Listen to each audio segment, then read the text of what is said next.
Shalom, jemaat Tuhan yang terkasih. Dengan penuh semangat dan sukacita, saya kembali lagi menyapa Bapak Ibu sebelum kita kembali lagi beraktivitas di dalam setiap tugas tanggung jawab kita. Kembali, satu kebenaran firman Tuhan yang akan kita pikirkan bersama-sama di pagi hari ini diambil dari 1 Tesalonika pasal yang pertama, ayat yang kedua sampai ayat yang ke-10. Demikian firman Tuhan.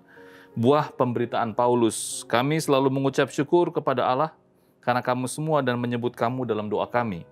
Sebab kami selalu mengingat pekerjaan imanmu, usaha kasihmu, dan ketekunan pengharapanmu kepada Tuhan kita, Yesus Kristus di hadapan Allah dan Bapa kita. Dan kami tahu, hai saudara-saudara yang dikasihi Allah, bahwa Ia telah memilih kamu.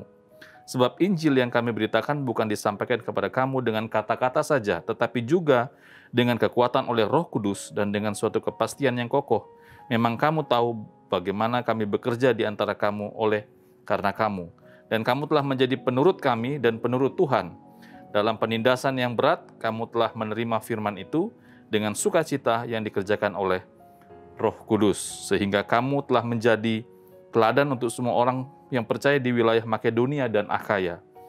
Karena dari antara kamu firman Tuhan bergema bukan hanya di Makedonia dan Akhaya saja, tetapi di semua tempat telah tersiar kabar tentang imanmu kepada Allah. Sehingga kami tidak usah mengatakan apa-apa tentang hal itu, sebab mereka sendiri bercerita tentang kami, bagaimana kamu sambut, dan bagaimana kamu berbalik dari berhala-berhala kepada Allah untuk melayani Allah, dan hidup dan yang benar, dan untuk menantikan kedatangan anaknya yang dari surga, yang telah dibangkitkannya dari antara orang mati, yaitu Yesus, yang menyelamatkan kita dari murka yang akan datang.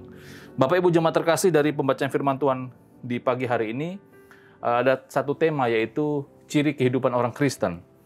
Dari pembacaan kita ada satu kebenaran yang ingin kita pikirkan bersama-sama. Yang pertama, ciri kehidupan orang Kristen adalah kehidupan yang diwarnai dengan karya Roh Kudus.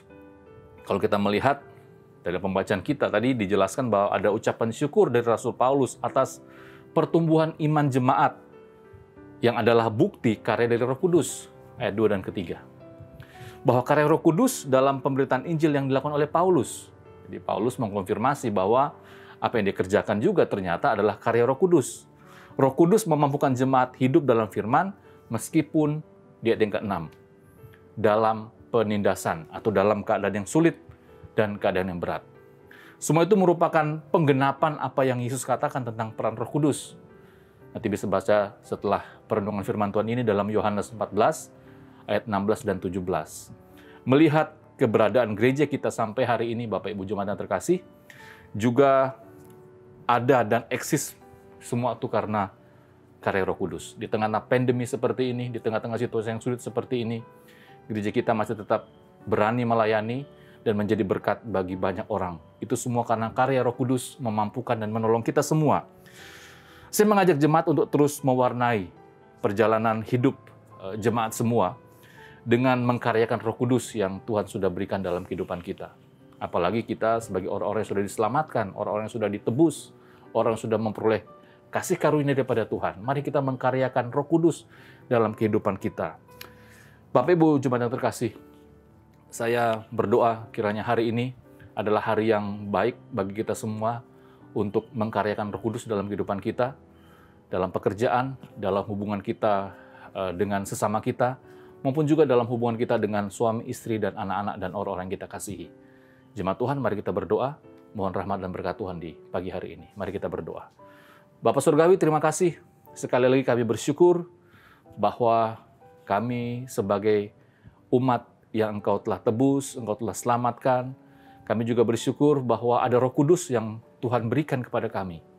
Dan mampukan kami agar kami juga mengkaryakan Roh Kudus dalam kehidupan kami, sehingga kami sebagai orang-orang yang sudah Engkau selamatkan, sungguh-sungguh menunjukkan bahwa Engkau hidup, Engkau hadir dalam kehidupan kami dan memampukan kami sebagai orang-orang yang Engkau kasihi. Terima kasih Bapa, memberkati setiap pekerjaan kami, memberkati orang-orang yang kami kasihi, dan kami menyerahkan semuanya hanya di dalam nama Tuhan Yesus. Amin.